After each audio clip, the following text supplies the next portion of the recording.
피곤하고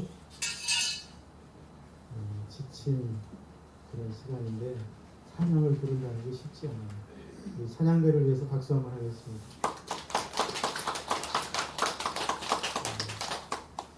오늘은 이 시간은 송구영신 예배입니다. 한 해의 마지막 시간 그리고 새해 첫 시간을 하나님께 드리며 한 해에 베풀어 주신 하나님의 은혜에 감사하고 그리고 새해 하나님의 큰 은혜와 축복을 구하는 그런 예배인 줄로 믿습니다. 이 예배는 아무나 나올 수 없어요. 오늘 여러분이 이 자리에 왔다는 것은 특별히 하나님이 사랑하셔서 이 자리에 앉아있는 줄로 믿습니다. 벌써 다른 사람들은 저 보신각으로 저 어디 강릉으로 어디로 다 몰려가고 없어요. 이 자리에 오신 여러분에게 우리 하나님이 특별한 은혜를 더하시리라고 믿습니다. 그리고 새해에도 여러분의 꿈과 모든 소망을 이루어 주실 줄로 믿습니다. 믿습니다. 예배를 드릴 때는 정말 기쁜 마음으로 감사하는 마음으로 예배를 드렸으면 좋겠습니다. 그리고 하나님의 은혜를 사모하는 마음으로 예배를 드려야 합니다. 저와 여러분이 그렇게 예배를 드리는 가운데 하나님의 음성을 듣는 시간이 될 수 있기를 바랍니다. 자, 오늘 제목은 인생의 겨울이라고 제목하였습니다. 인생의 겨울. 따라합시다. 인생의 겨울. 인생에도 겨울이 있다는 것이죠.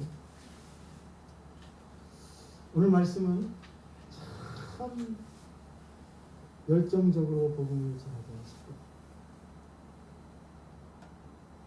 온 이방 지역을 들쑤시고 다니며 천국 복음을 전하던 사도 바울. 말년에 로마 감옥에 갇혀서 디모데에게 보낸 편지 중 일부분입니다. 이 서신은 특별히 사도 바울이 썼던 그 많은 서신들 가운데서 아마 마지막에 썼을 것으로 추정되는 편지입니다. 이 편지를 쓸 때 사도 바울은 자기가 곧 죽게 될 것이라고 자신의 죽을 날이 얼마 남지 않았음을 알고 있었습니다. 저는 오늘 바울이 보낸 이 서신을 통해서 인생이 무엇인지를 생각하며 은혜를 나누고 싶습니다. 무엇보다도 우리는 오늘 이 바울의 서신을 통해서 인생에는 마지막이 있다는 교훈을 얻습니다. 따라합시다. 인생에는 마지막이 있습니다. 네. 바울은 디모데에게 말합니다. 너는 겨울 전에 어서 오라고 말하고 있습니다. 겨울 전에 어서 오라. 겨울이 오기 전에 오라는 거예요. 바울은 지금 계절적으로 겨울을 맞이하고 있습니다. 하지만 동시에 그는 인생의 겨울도 준비하고 있습니다. 바울이 디모데에게 겨울 되기 전에 빨리 오라는 말은 그러므로 두 가지 의미가 있습니다. 계절적으로는 겨울이 닥치기 전에 빨리 오라는 것. 겨울이 오면 지중해 바다 물결이 거세지고 바다를 건너 항해하는 배들이 움직일 수가 없기 때문에 그렇게 되면 로마에 건너기가 어려우므로 그 전에 오라는 거예요.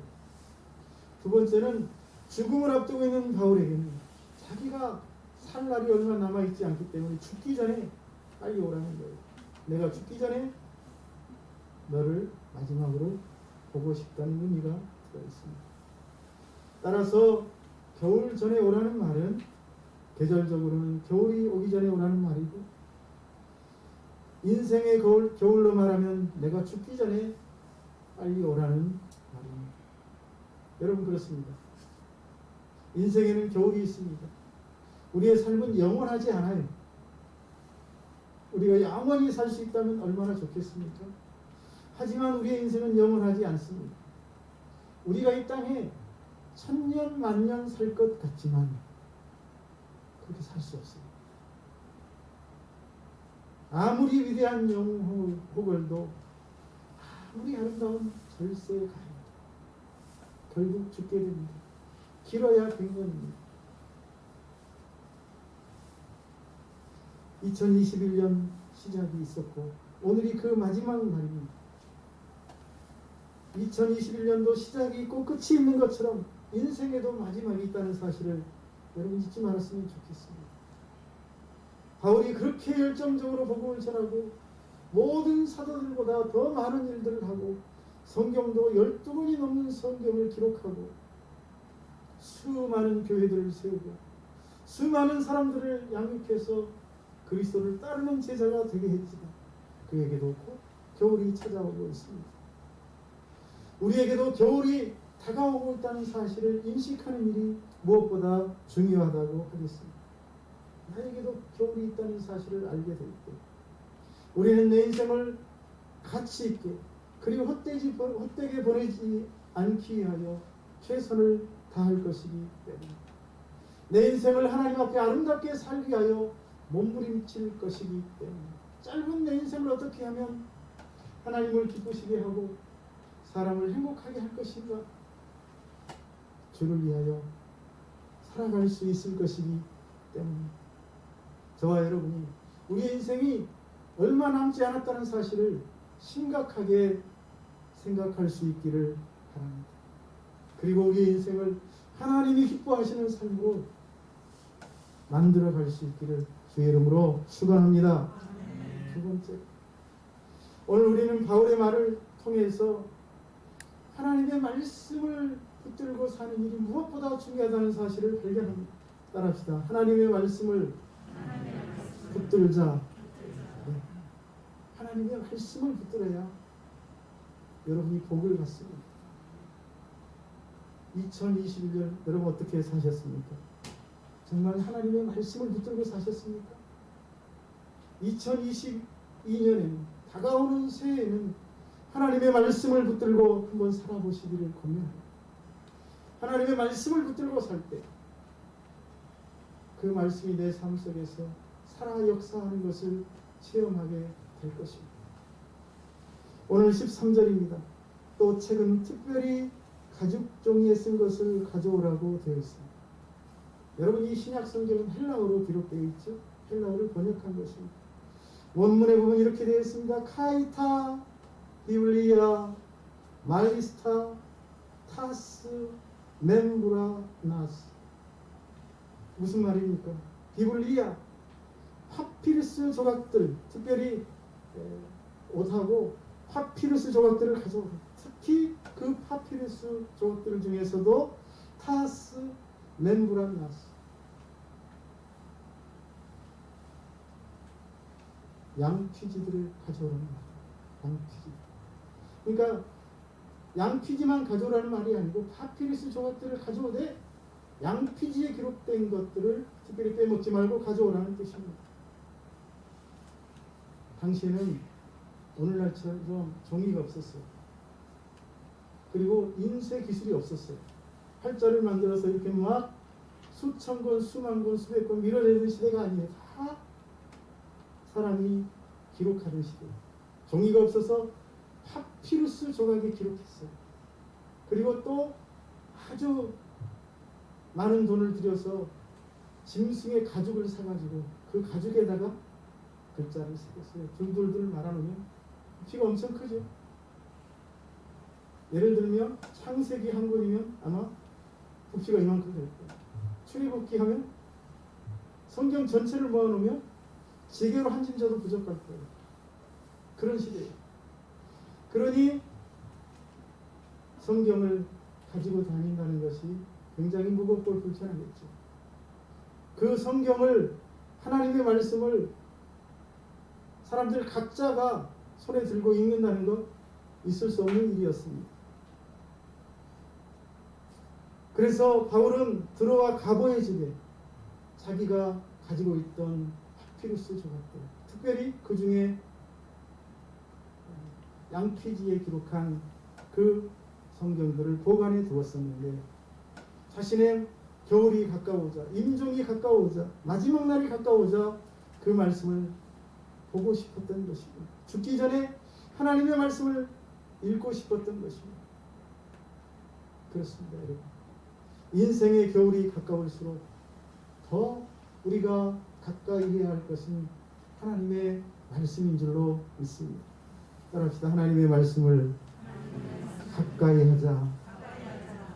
새해에는 더 열심히 하나님의 말씀을 읽고 하나님의 말씀을 묵상하시기를 권면합니다. 말씀이 저와 여러분의 삶의 등대가 되고 저와 여러분의 인생길에 빛이 되는 줄로 믿습니다. 이 세상의 모든 것은 다 죽음으로 끝납니다. 그런데 성경은 이렇게 말합니다. 하나님의 말씀은 살았고, 하나님의 말씀 뭐 있다고요? 살았고 활력이 있어 좌우의 날선 어떤 것보다도 예리하여 혼과 영과 관절과 골수를 찔러 쪼개기까지 합니다. 또 마음의 생각과 뜻을 판단한다고 말합니다. 그뿐이 아닙니다. 하나님의 말씀은 병자도 일으킵니다. 귀신도 하나님의 말씀 앞에서 쫓겨갑니다. 때로는 죽은 사람도 하나님의 말씀을 통해 일어났습니다. 나사로야 나오라. 나사로가 무덤 속에서 전신을 흰 천으로 동인 가운데 뛰어나오는 역사가 있었습니다. 하나님의 말씀은 바람과 풍랑도 잠잠케 하는 역사가 있습니다. 다시 말씀드리면 하나님의 말씀은 능력이요 생명입니다. 그래서 성경은 이렇게 말합니다. 사람이 떡으로만 살 것이 아니요 하나님의 입에서 나오는 모든 말씀으로 살 것입니다. 사람은 하나님의 말씀이 없으면 살 수 없는 존재라는 뜻입니다.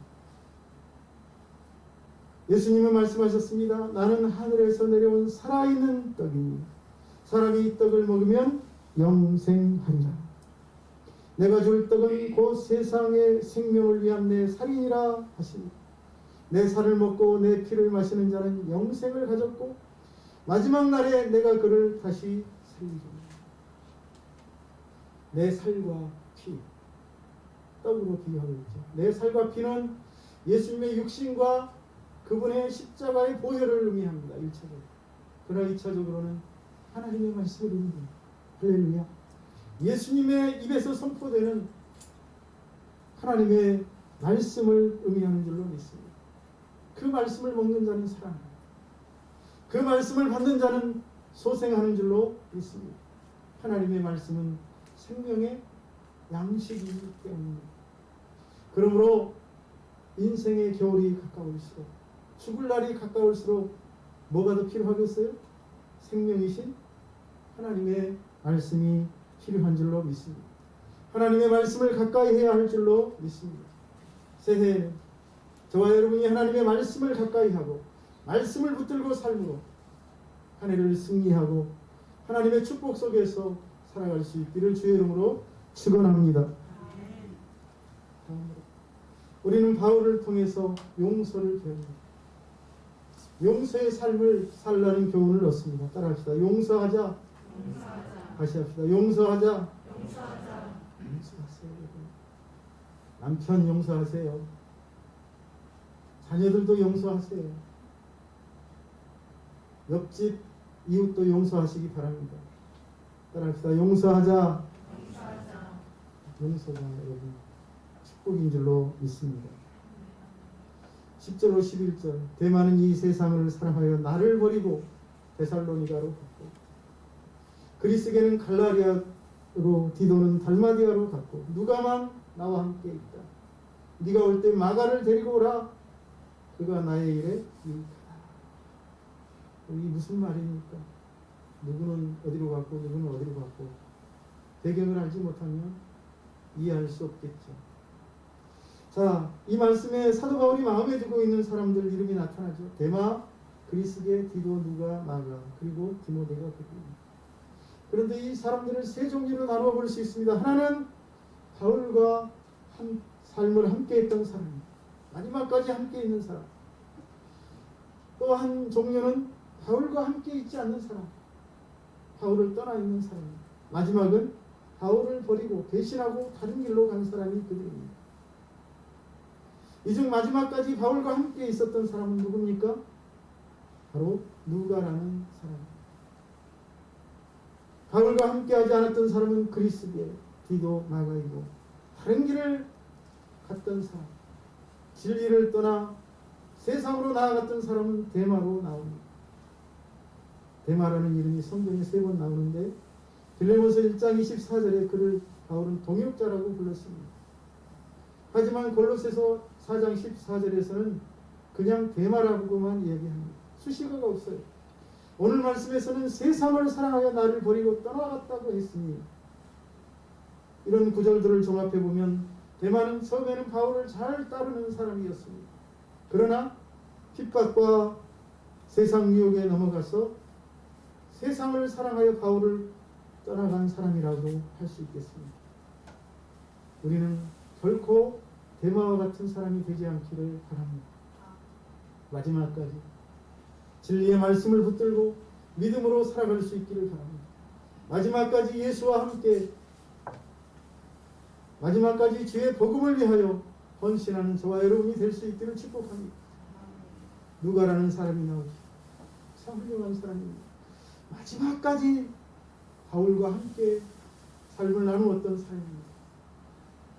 누가는 바울의 주치의 역할을 했습니다. 의사였기 때문이죠. 누가는 의사로서 당시 의사는 헬라의 지성인 중 하나였습니다.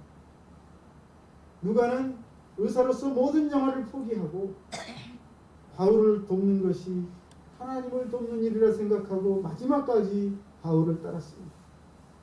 지중해의 험한 시련과 풍랑 속에서도, 로마 옥중의 그 고달픈 생활 속에서도 누가는 바울을 떠나지 아니하고 바울과 끝까지 함께 했다는 사실입니다. 그래서 바울의 말 속에 누가에 대한 고마움이 드러나 있습니다. 누가만 나와 함께 있느냐, 감사의 마음이 담겨 있습니다. 끝까지 함께하는 사람들, 끝까지 주의 복음을 위해 힘을 합치는 사람들, 끝까지 마음을 다해 하나님 나라와 하나님의 영광을 위하여 헌신하는 사람들 기억하고 감사하며 살아야 하겠습니다. 그들의 고마움을 잊어서는 안 되겠습니다. 또 마가라는 사람이 나옵니다. 지금 드리고 싶은 말씀은 바로 이 마가에 관한 것입니다. 마가는 바울이 1차 전도 여행을 떠날 때 바울을 따라 나섰던 사람입니다. 그런데 가는 곳마다 심한 박해와 고난이 있자 힘들다고 포기하고 떠나겠습니다. 그래서 바울은 2차 선교 여행 때 마가가 따라가겠다고 했지만 거절하고 말았습니다. 이 일로 인해서 바울은 베드로와 다투기도 했습니다. 그런데 그렇게 마가를 내쳤던 바울이 인생의 말년이 다가오자 마가가 보고 싶어집니다. 자기가 내쳤던 그 마가가 마음에 걸립니다. 그래서 마가를 데리고 오라고 말합니다. 화해하고 싶었던 것이죠. 마가를 용서하고 싶은 것입니다. 지금 사도 바울은 인생의 겨울인 죽음이 임박해 오고 있고 언제 죽을 날이 닥쳐올지 모르기에 마가와 맺혀있는 모든 것을 풀고 화해하고 싶었던 것입니다. 인생을 아름답게 마무리하고 싶어하는 바울의 모습을 볼 수 있습니다. 16절에는 그런 사실이 더 잘 드러납니다. 내가 처음 변명할 때 나와 함께 한 자 하나도 없고 다 나를 버렸으나 그들에게 허물을 돌리지 않기를 원합니다. 여러분, 바울은 이 구절에서 자신을 떠난 사람들을 탓하지 않겠다고 말하고 있습니다. 그렇습니다. 용서하십시오. 탓하지 마십시오. 다른 사람을 탓하지 않기를 바랍니다. 어떤 사람과 맺힌 것이 있다면 바울처럼 추운 겨울이 되기 전에, 인생의 말년이 오기 전에 풀어버리시기를 권면합니다. 성경은 말합니다. 땅에서 매면 하늘에서도 매이고 땅에서 풀면 하늘에서도 풀린다고 말하지 않았습니까? 인생의 겨울이 오기 전에 섭섭했던 모든 것들을 풀어버리십시오. 서운했던 감정들도 다 풀어버리시기를 바랍니다. 예수님을 보십시오. 십자가에서 지금 자신의 손발의 못을 받고 자기 앞에서 자신을 죽어가는 자기 앞에서 자신을 조롱하고 모욕하는 사람들을 위하여 하나님께 기도했습니다. 아버지여, 저들의 죄를 사하여 주옵소서. 스데반 집사도 돌을 던져 자신을 쳐 죽이는 사람들을 향해 뭐라고 기도했습니까? 주여 이 죄를 저들에게 돌리지 마옵소서. 그리스도인의 삶은 용서의 삶이어야 할 줄로 믿습니다. 용서하지 못하는 사람이 있다면 아직 내가 온전한 그리스도인이 아니구나라고 생각하시면 100%입니다. 따라합시다. 용서하자. 한 해를 마감하는 오늘 화해하고 용서해야 할 마가는 누구입니까? 여러분에게 마음에 걸리는 마가와 같은 사람은 누구입니까? 이 시간 그를 용서하시기를 바랍니다. 그리고 새해를 맞이할 수 있기를 바랍니다. 그러면 새해가 여러분에게 축복이 될 줄로 믿습니다. 새해 저와 여러분의 삶에 하나님의 놀라운 은혜가 일어날 줄로 믿습니다. 마지막으로 한 가지만 더 말씀드리면 우리는 바울의 이 마지막 서신을 통해서 천국을 소망하며 살아야 한다는 교훈을 얻습니다. 따라합시다. 천국을 소망하자. 다시 합시다. 천국을 소망하자. 천국을 바랍니다. 하나님 나라를 바라봐야 성도들에게 있어서 가장 큰 소망은 바로 천국입니다. 가장 큰 선물도 역시 천국입니다. 할렐루야. 오늘 이 자리에 오신 저와 여러분에게 천국 영생이 주어진 줄로 믿습니다. 천국이 없습니다. 이 세상에서 가장 불쌍한 사람, 가장 미련한 사람은 저와 여러분일 것입니다. 우리는 천국이 있기 때문에 가난해도 병들어도 고난 가운데 있어도 기뻐할 수 있고 감사할 수 있고 어려운 가운데 있어도 나보다 더 어려운 사람들을 섬길 수 있는 것입니다. 조기교회 성도들도 그랬습니다. 형제들아, 하나님께서 마게도냐 교회들에게 주신 은혜를 우리가 너희에게 알리노니 환난의 많은 시련 가운데서 그들의 넘치는 기쁨과 극심한 가난이 그들의 풍성한 연고를 넘치도록 하게 하여. 무슨 말이에요? 환난이 극심하고 궁핍하고 가난했지만 그들은 기쁨으로 섬겼고 오히려 더 많은 헌금으로 하나님의 사역에 동참했다고 말한 것입니다. 무엇 때문에 그렇게 할 수 있었습니까? 천국에 대한 소망이 있었기 때문입니다. 히브리서 11장은 이렇게 기록하고 있습니다. 전날에 너희가 빛을 받은 후에 빛을 받았더니 복음을 받은 것이다. 예수를 만난 것이다. 빛을 받은 후에 고난이 큰 싸움을 견디어낸 것을 생각하라. 혹은 비방과 환난으로서 사람에게 구경거리가 되고 혹은 이런 형편에 있는 자들과 사귀는 자가 되었으니 너희가 갇힌 자를 동정하고 너희 소유를 빼앗기는 것도 기쁘게 당한 것은 더 낫고 영구한 소유가 있는 줄 압니다.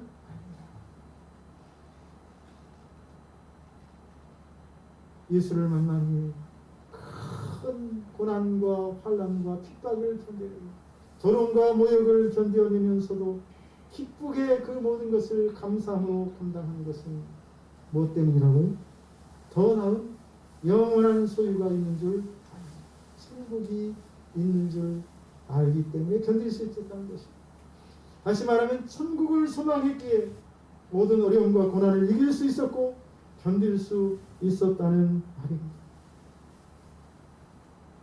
여러분, 예수를 믿는다는 것이 무엇입니까? 바로 천국을 소망한다는 뜻입니다. 참 성도는 땅에 소망을 두지 않고 천국에 소망을 두고 살아가는 사람이기 때문입니다. 우리 믿음의 선진들은 다 그렇게 살았습니다. 이 사람들은 다 믿음을 따라 죽었으니 약속을 받지 못하였으되 그것을 멀리서 보고 환영하며 또 땅에서는 외국인과 나그네 임을 증언하였으니 그들이 이같이 말하는 것은 자기들이 본향 찾는 자임을 나타내니라. 본향 찾는 자임을 나타내니라. 본향이 어디입니까? 천국이라는 말입니다. 천국을 소망하는 자였기에 이 땅에서 나그네처럼 살았다고 말하고 있습니다. 그러면서 하시는 말씀이 그들이 이제는 더 나은 본향을 사모하니 곧 하늘의 있는 것이다. 할렐루야. 2022년 저와 여러분이 새해에는 천국을 사모하며 살 수 있기를 바랍니다. 천국의 소망을 두고 살 수 있기를 주님의 이름으로 축복합니다. 그럼 모세가 애굽의 모든 보화를 초기와 같이 버리고 하나님의 음성을 따라 나설 수 있었던 것은 천국을 소망했기 때문입니다. 사도 바울이 모든 것들을 배설물로 여기고 주의 복음을 위하여 젊음을 바치고 헌신했던 것은 천국을 소망했기 때문인 줄로 믿습니다.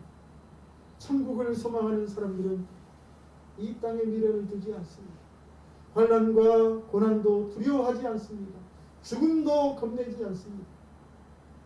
저와 여러분이 2022년부터는 진정으로 천국의 소망을 두고 살아가는 귀한 성도들 될 수 있기를 주의 이름으로 축복합니다. 이제 말씀을 정리합니다.